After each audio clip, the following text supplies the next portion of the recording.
لەگەڵ میوانەکەم گفتوگۆ دەکەم بەڕێز ڕزگار حەمید شەریف پسپۆری پەیوەندیە نێودەوڵەتیەکان لە واشنگتن ڕاستەخۆ لەگەڵ ئێمەیە. بەڕێز ڕزگار زۆر سوپاس بۆ ئامادەبوونت لەگەڵمان. چێ خوێندنەوە لەم دۆخە؟ ئایا ئامانجی ئەمریکا و ئیسرائیل لەم جارە لە هێرشکردنە سەر ئێران چییە؟ بەڵێ ئەم کۆتت باش خاتۆنی بەڕێز. ئامانجەکە لە گوتاری سەرۆک ترامپدا زۆر بەڕۆن و ئاشکرایی هات کە ئەڵێتن ئەم جارە ئامانج لێ گۆڕینی نیزامی ئیرانە. هەروەها لە خیتابی سەرۆک وەزیرانی ئیسرائیلیش کە باسی گۆڕینی نیزام کرا. طبعا سەرۆکاتی ئەمریکا ئەمە جاری یەکەمە باسی گۆڕینی ڕژێم دەکرێتن. بنیامین نەتەنیاهو لە شەڕی 12 ڕۆژیشدا باسی گۆڕینی نظامی جمهوری ئیسلامی کرد، بەڵام ئەمە جیاوازی ئەم شەڕەیە لەگەڵ شەڕی 12 ڕۆژی مانگی شەشی پارساڵ. بەڵێ زۆر باشە. ئەمە بڵێ باشە. پێچان وایە ئەم جەنگە زۆر درێژە دەکێشێت یاخود پێشبینیەکان ئەوەی کە ئەمریکا و ئیسرائیل دەیانەوێت زوو لە ئێران بەدەستی بێنن؟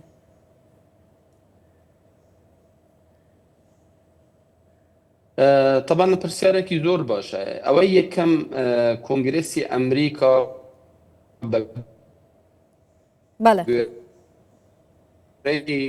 دەستوری ئەمریکا بەر موافقەتی کۆنگرێسی ئەمریکی هەبێ، ئەمە کێشەیەکە بۆ سەرۆک و بۆ زەربەیەکی لە ناکاویش هەر پێویستی بە ئیستیشار هەیە. ئەمریکا ناتوانێت لە زیاتر لە چەند ڕۆژێک یان چەند هەفتەیەک زیاتر بەردەوامی بەم شەڕە بدێتن. بەڵام ئیسرائیل ئامادەیە بۆ پێکهێنانی ئامانجەکەی کاتێکی درێژتر بخایێنێ. ئەوەی کە دیتمان گۆڕانکاری جەزری دروست بووە ئەوەیە کە کوشتنی ڕێبەری جمهوری ئیسلامی ئایەت الله خامنەئیە کە ئەمە گۆڕانکاری هەری گەورەیە و لەبەر ئەوەی کە هێزی زەمینی نییە، چکە بۆ ئەوەی کە گۆڕینی ڕژێم بە تەواوی بکرێتن دەبێ هێزێکی زەمینیت ئەبێ بۆ ئەوەی کە دوای هێرشی ئەسمانی و هێرشی سایبەر داخل ببێ. ئەمە نییە. وا دیارە چاوەڕێی ئەڵتەرناتیڤێکی تر ئەکەن کە لە ناوخۆی ڕژێمدا ئینقلابێک بکرێتن، ئینقلابێکی خەفیف بە تایبەتی لە ناو دەستگای ئەرتش یان جێشدا دەرەوەی سوپای پاسداران ئەنی چاوەڕێی شتێکی وا دەکرێت. چاوەڕێ دەکەن یان کاریان لەسەر کردووە؟ هەم کار موساد کار لەسەر دەکاتن و هەمیش ئەو وەزعی کە ئێستا لە باردایە گونجاوە، چونکە ئەگەر تەماشای هەندێ گۆڕانکاری هەیە کە گەر تەماشا بکەن لە شەڕی یەکەمدا هێرشێک زۆر تونتر بوو، خێراتر بوو وەڵامەکەی. ئەم جارە کە ڕێبەرەکەش کوژراوە، بە تایبەتی بۆ نمونە موشەکی بالیستیکی خۆڕەمشەر 4 کە 3 جار لە دەنگ بەهێزترە کە دەتوانێت لە ئیسرائیل بدرێت لەلایەن لەشکەری ئیرانەوە بەکارهێنراوە. یعنی ئەو هێلە سوورەی تێنەپەڕاندووە. لە خیتابی خۆش ترامپ عفو عامی داوە بۆ ئەو هێزە چەکدارەکان لە سوپای پاسداران و لە بەسیج کە ئەوانەی کە واز لە بەرگیری لەم نظامە بێنن. ئەنی وا دیارە ئەنی ئێستا ڕاتفعلی ئیرانیش دوای کوژرانی ڕێبەری زۆر لاواز بووە. باشە. پرسیارێک لای من دروست بوو، ئەویشەوەیە کە بۆچی لە جەنگی 12 ڕۆژە ئەمریکا و ئیسرائیل ینی عەلی خامنەییان نەکوشت، ئەمجارە لە یەکەم ڕۆژی هێرشەکانیان ئەوەیان کرد. بەڵام لەگەڵم بمێنەرەوە کاک ڕزگار، دواتر وەڵامیان پرسیارم بەرەوە. ئێستا مەسعود پزیشکیان سەر کۆماری ئێران قسە دەکات، پێکەوە گوێی لێ دەگرین. دوعا بکەن خوددا ئێمە شەرمەزاری ئازیزانی وڵاتەکەمان نەکا و بتوانین ڕێڕەوێکی دروستکار بۆ ڕێبازی حەق و دادپەروەری بین و دیسانیش جان لە دەستدانی ڕێبەری گەورەی شۆڕش کە شەهید بوونیەکە لە دوای ساڵیانی ساڵ جێهاد و هەوڵدان و فیداکاری و شەڕ لەگەڵ ستەمگەران. خوای گەورە ڕۆحی ئەم گەورە پیاوە شاد و ڕێڕەوانی ڕێبازەکەی هەر بمێنن با هیوایی سەرکەوتنی مسلمانان لەسەر کافران.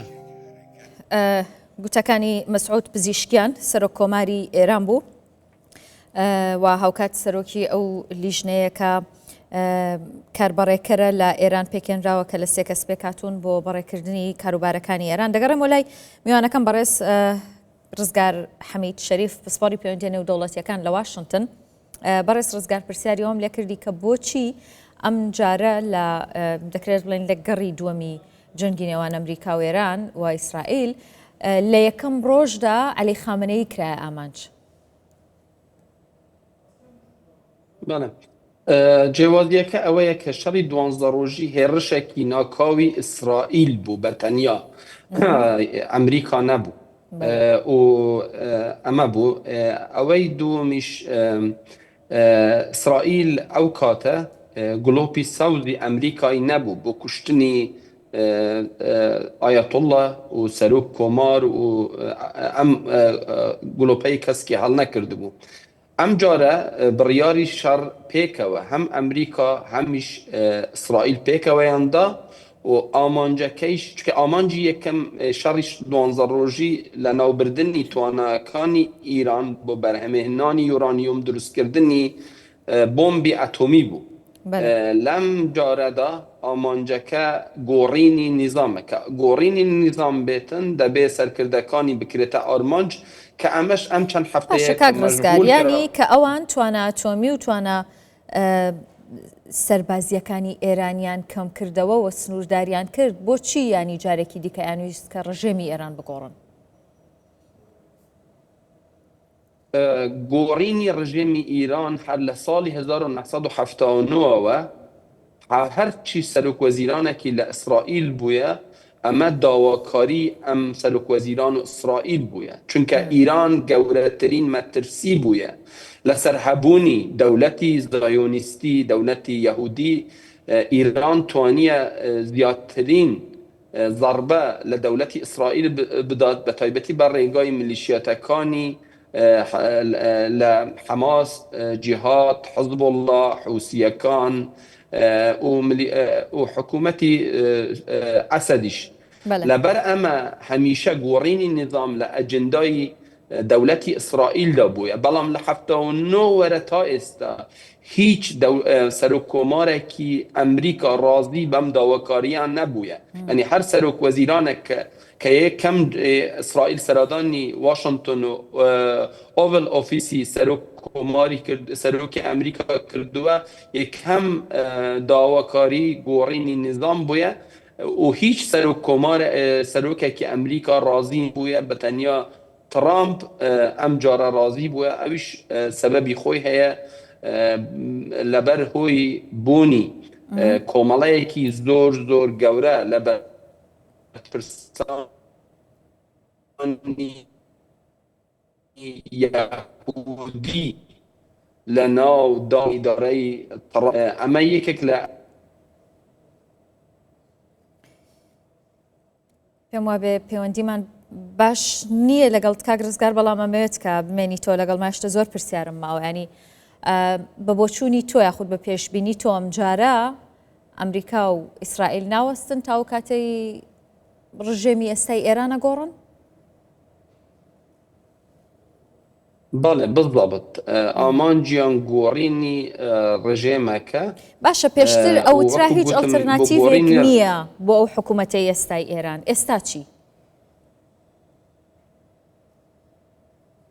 ئەوەی کە گوتمان لەبەر هۆی کە هێزی زەمینی بەکار نەهێنراوە ئەڵتەرناتیڤی معارزەی دەرەوە نییە بەڵام چاوەڕێ دەکرێتن موساتی ئیسرائیلی پەیوەندی لەگەل فەرماندەیەکانی گەورەی ئەرتش و سوپا هەبێتن بۆ ئەوەی کە ئینقیلابێک بکرێتن بۆ ئەوەی کە بە تایبەتی ئێستا ئیسرائیل خەریکی وەکو سووریە کە خەریکی لێدانی تواناکانی بەرهەمهێنانی یورانیومە مۆشەکی بالیستیکیە بۆ ئەوەی ئیرانێک تا 50 ساڵی تر نەبێتە مەترسی لەسەر ئەمن و ئاسایشی ئیسرائیل هەرچ کەس بێتە سەر حکم يعني ام توانای نبت تهدید به لسر دولتی صهیونی يعني استحمو ام تركيزي اسرائيل نلسر درست كردني دولتی داهاتو یا نیشن بیلدینگز که به انگلیزی علن و بەڵام لە خیتابی ترامپ پیش دیارە کە باسی کرد لە پەیوەندی دایە لەگەڵ بەرپرسە گەورەکانی ئیران هەروەک لە گوتم لەم هێرشانەداش زۆر هێلی سوور بەکار تێپەڕ نەکراوە بۆ نمونە بەکارهێنانی موشکی بالیستیکی خۆڕەمشەهر 4 کە زۆر بەهێزترە وا دیارە موساد لە پەیوەندی و تەنسیقدایە لەگەڵ هەندێ بەرپرسی گەورەی ئیران لە ناوخۆ. بەڵێ سپاس دەکەم بەڕێز ڕزگار حەمید شەریف پسپۆری پەیوەندی نێودەوڵەتیەکان لە واشنگتن لەگەڵمان بووی دەستخۆش.